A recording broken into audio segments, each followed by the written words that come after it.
President Trump warning Iran the entire country could be taken out if they do not make a deal. Every bridge in Iran will be decimated by 12 o'clock tomorrow night, where every power plant in Iran will be out of business, burning, exploding, and never to be used again. I mean, complete demolition. In the middle of that speech, the stock market futures dropped. Oil went up even more than before, and Bitcoin went down. And it's all because the Strait of Hormuz, the most important oil choke points on Earth, responsible for 20 million barrels a day, is still closed. We know it's closed because of the most important chart you can look at today, which is this one. It shows total tanker transit calls, which are still down. Now, some people believe that if this strait stays closed for another 2 to 3 weeks, which is virtually guaranteed at this point, based on what the president is saying, the global economy will then reach a breaking point where even if the war stops, it might be too late, and it would start a crisis all around the world. And there's a theory that this crisis was planned as a way to bring about a major change to the world and the monetary system. That's because every crisis has always been an opportunity. This pandemic has provided an opportunity. Here we are now with an economy in crisis, but with an incredible opportunity. It's certainly a major crisis, but it also offers us a unique opportunity. Unprecedented opportunity to rethink and reset. The great opportunity for reset. Opportunity for us to reset. For a reset. The president says, in part, quote, "A whole civilization will die tonight, never to be brought back again. I don't want that to happen, but it probably will." Now, what's interesting is that if you look throughout history, every single time there has been a crisis, the end result was more centralization of wealth and power. And here's a few examples. In 2008, the financial system almost collapsed. And within weeks, the Fed invents quantitative easing, where they buy trillions in assets and bail themselves out. In 2020, the global pandemic shuts down the world, and we're told to stay home, and within a few months, governments all around the world are talking about something called the Great Reset. Klaus Schwab, who's the founder of the World Economic Forum, publicly states that the pandemic represents a rare but narrow window of opportunity to reflect, reimagine, and reset our world. Right? COVID was the crisis, and the opportunity was global coordination of everyone's economies and currencies and centralized governments. Your Royal Highnesses, Excellencies, distinguished heads of state and government, the future is built by us, by a powerful community as you here in this room. The point is, there's a pattern throughout history. Every single time there's been a crisis, there was an opportunity for central planners to change how the world worked.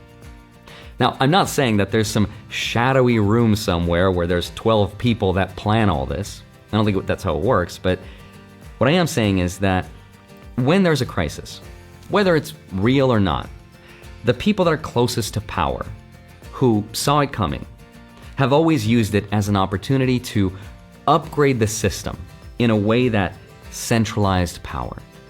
So the question that I want to explore in this video is, what is the next crisis? And what is the opportunity to centralize more power? Let me help explain what I think all of this might look like. And with that said, let's get into it. Hi, my name is Andrei Jikh. Hope you're doing well. Come for the finance and stay for the next once in a millennial lifetime event. All right, so I'm going to spend most of this video explaining the next crisis and then the opportunity in the last part of the video, which I think is probably one of the most interesting things I've ever put together. Okay, so there's a number that economist Luke Gromen talks about, which is called the net international investment position. It sounds complicated, but what it measures is America's financial balance sheet with the rest of the world. Like, how much of our stuff do foreigners own versus how much of their stuff do we own? And why is that important? It's important because if foreigners own a lot of your stuff, they have more influence over the value of it, if, for example, they decide to sell it for whatever reason. Ideally, you want foreigners to own less of your stuff in a conflict situation. Okay, so right now, that number is negative 87% of GDP. What does that mean? To put it in perspective, after the first Gulf War, it was only negative 7%. After the second Gulf War, negative 12%. After the 2008 financial crisis, it was still only negative 15%. But then something happened. We just kept selling assets. We sold our stocks, we sold our real estate, our treasury bonds, and who did we sell it to? We sold it to China, to Europe, to Japan, and to anyone running a trade surplus against the United States. And that is why today, foreigners own about $70 trillion in US dollar assets. 9.4 trillion of that is US Treasury bonds alone. Now, here's why that might be bad. Those same places, Europe, Japan, China, Southeast Asia, are also the most dependent on oil going through the Strait of Hormuz. And that strait is obviously closed. But they still need to buy oil. And oil is priced in dollars. So they need dollars. Now, I've got a question. Where do foreign governments and central banks get dollars from when they need them really fast? The answer is their dollar assets, right? They're US stocks, US bonds, they're US treasuries. They have to sell them. And that's already happening. Foreign central bank holdings of US treasuries at the New York Fed just went down to the lowest level since 2012. In 4 weeks, tens of billions of dollars are gone. And that's just the beginning, because it'll probably get worse. Why is it going to get worse? It's going to get worse because when countries sell treasuries, treasury yields go up. And when yields go up, the cost of financing America's almost $40 trillion debt goes up as well. Now, the most important bond to look at right now is the 10-year treasury and its yield, which was in the threes when this war started, but it went up in the last 4 weeks. Now, the question is there a point at which bond yields hitting a certain level breaks the economy? Like, how high does this number have to go for things to start to get really bad for everyone in the US economy?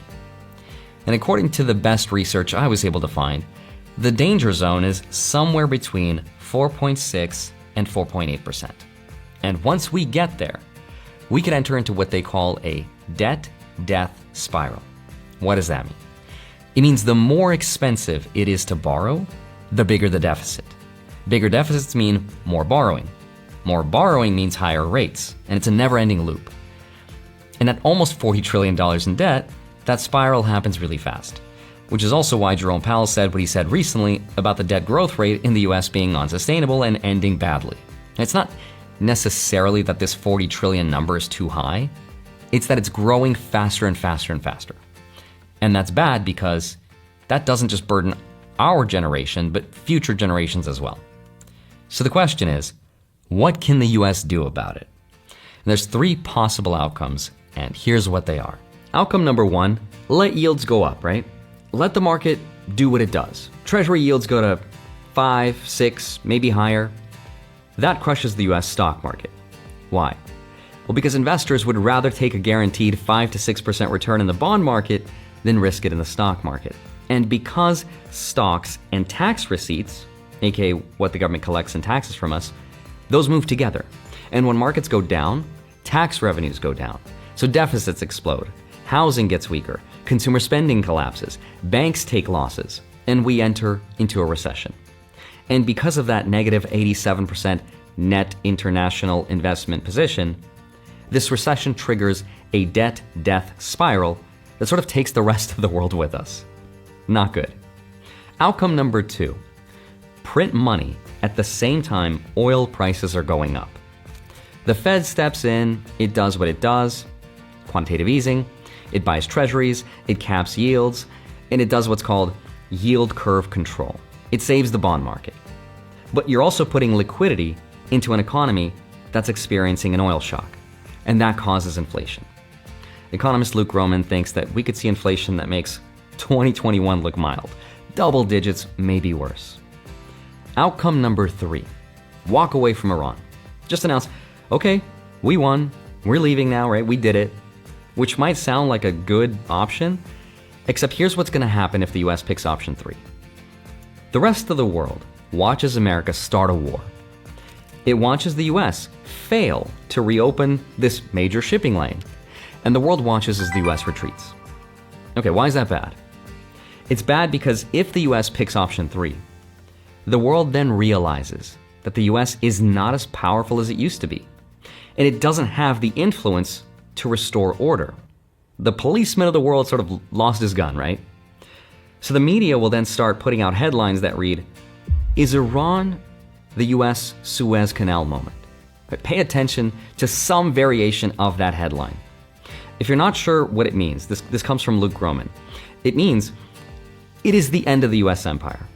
Because remember, before the US empire, it was the British Empire that ruled the world.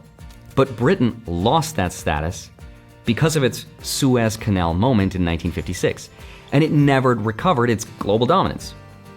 If the US retreats and fails in restoring this order, it sort of accelerates every country's decision to price their oil in something other than dollars. Countries would say, okay, I guess I don't need to use dollars anymore because the US can't protect me and it can't enforce the rules anyway.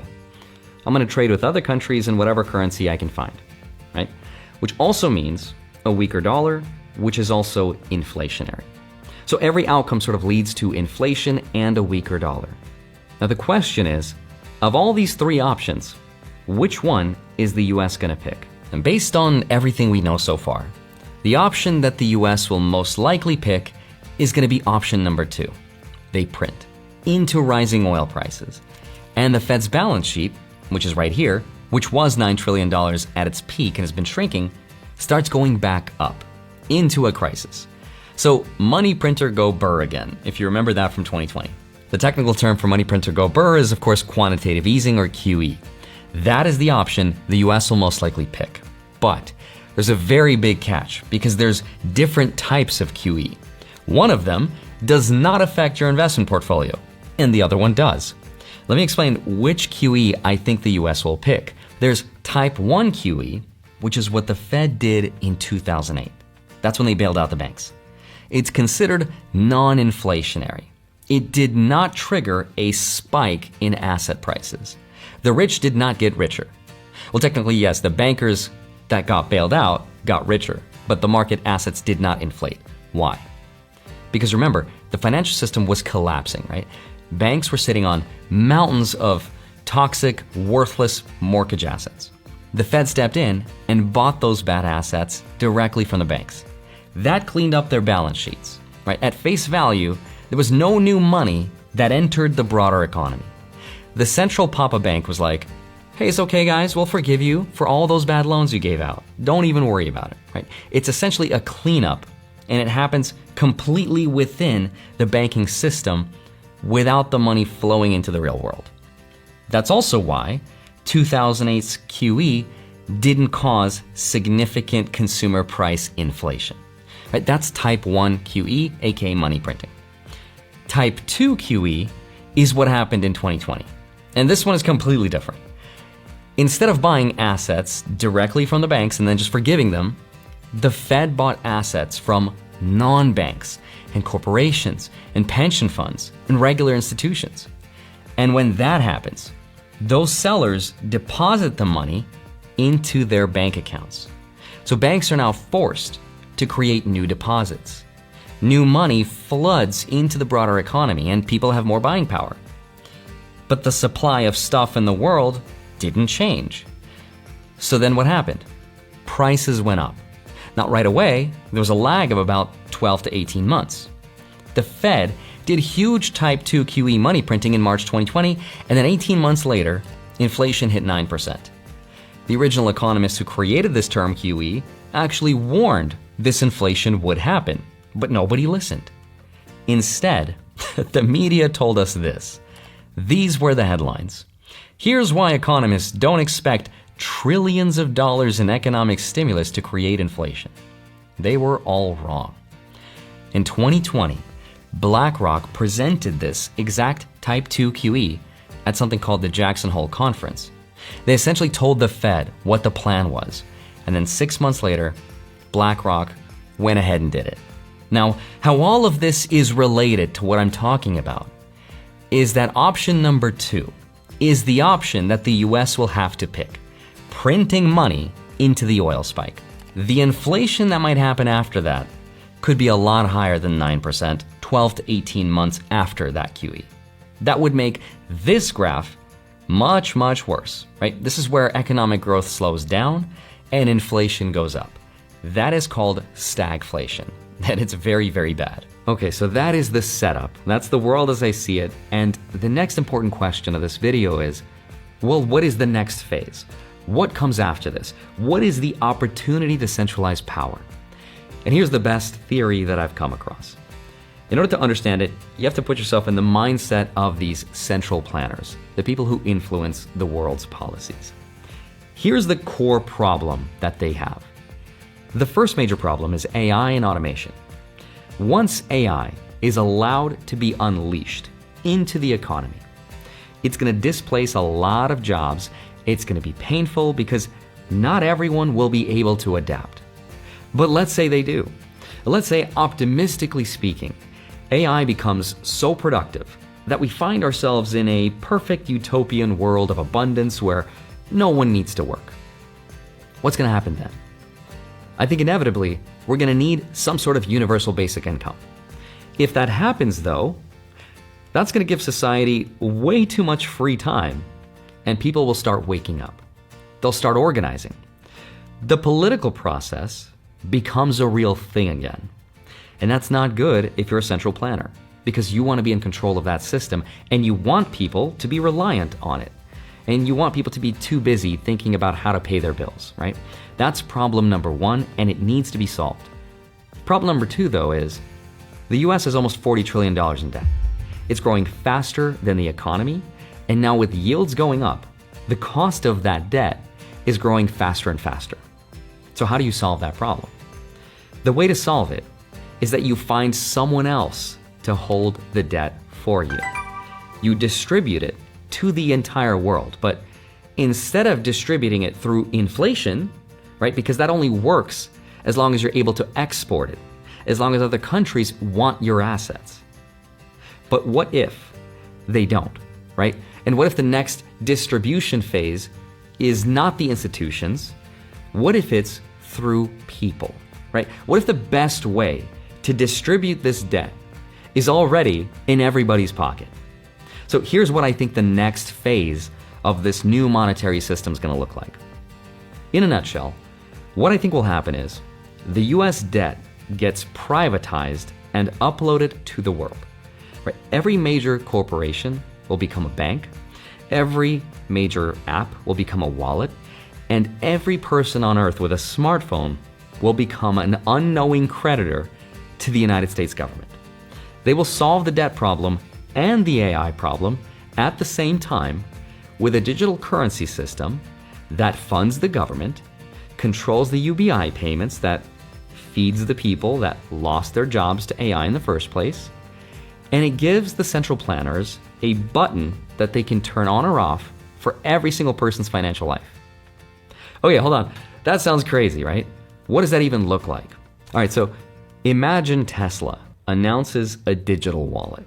You load it up with dollars, Tesla takes those dollars and invests them into US Treasury bonds, earning, let's say, 4 or 5%. Tesla keeps a little, passes some back to you in the form of rewards, discounts on your next car, maybe charging credits, maybe an actual yield, right? You're happy because your money's working for you. Tesla's happy because they're earning a spread on their deposits, and the US government is happy because someone bought more of their debt. Now multiply that across every major corporation on earth. You'll get Apple Wallet, Amazon Wallet, McDonald's Wallet, Google Pay with yield, every airline, every retailer, every platform we already use. All of them will become distribution channels for US government debt. All of them holding US treasuries as the backing for whatever digital asset or rewards program they'll offer you. Now, if that sounds like some crazy theory, this is literally what the legislation moving through Congress right now requires. It's called the Genius Act. And what it says is, any company that wants to issue a stablecoin, a dollar-pegged digital asset, must hold US treasuries or equivalent safe assets as the backing, dollar for dollar. Which means corporations will have to buy real government debt first. And this has already been successfully tested with a company called Tether, the company behind the biggest stablecoin in the world. It holds over $120 billion in US Treasuries right now. Right, that makes them one of the biggest holders of US government debt on the planet. In fact, bigger than some countries even. And Tether was the system's test. Now, imagine this same dynamic, but with the brand recognition of Tesla, the distribution of Apple, the loyalty programs of every airline and retailer we already use. You're not asking people in Argentina or Vietnam to trust some sketchy crypto company they've never heard of. You're asking them to trust the brands they already love and use in their own countries, brought to them by the courtesy of freedom.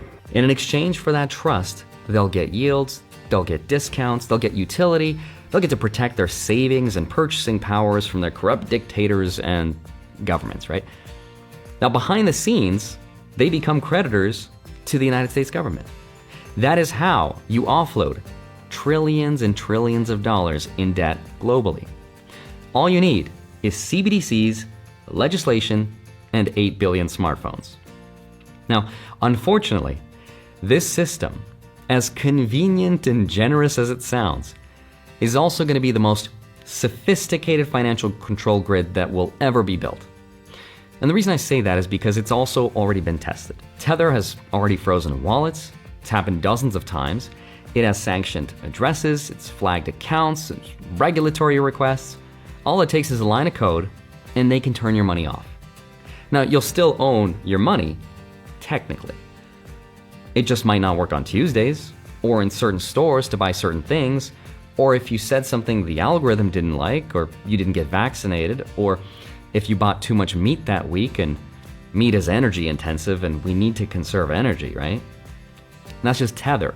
It's a relatively small private company, but scale this capability to a system where every major corporation's digital wallet is going to be susceptible to US regulation, backed by US treasuries, governed by US law. And I think you're going to get something that makes the SWIFT banking system look like peanuts. Now, SWIFT can cut a whole country off from the global financial system. That's a lot of power.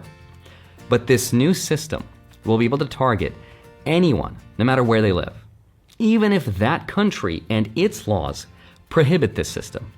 It's already too late. It's outside their control. So what are they going to do to fight that? You will start seeing them disable the App Store and turn off the internet. That's how they're going to fight it. And the beautiful, or maybe the terrifying part about this, is that no one forced anyone into this system. We've already all signed up to it. So I don't know what the next crisis will be. Whether it's going to be stagflation, hyperinflation, nuclear war, a 9/11 type event, a false flag, or maybe energy lockdowns where no one can travel. But regardless of what it ends up being, I think this digital financial control grid with CBDCs is their opportunity. Please take a little time to like this video, subscribe to the channel, and turn on post notifications for more videos like this. You can also check out our other videos on cryptocurrencies and the overall digital asset space, and drop your comments and observations in the comment section below. Everything you do helps with the YouTube algorithm and immensely contributes to the channel's growth. Thanks, and enjoy the video.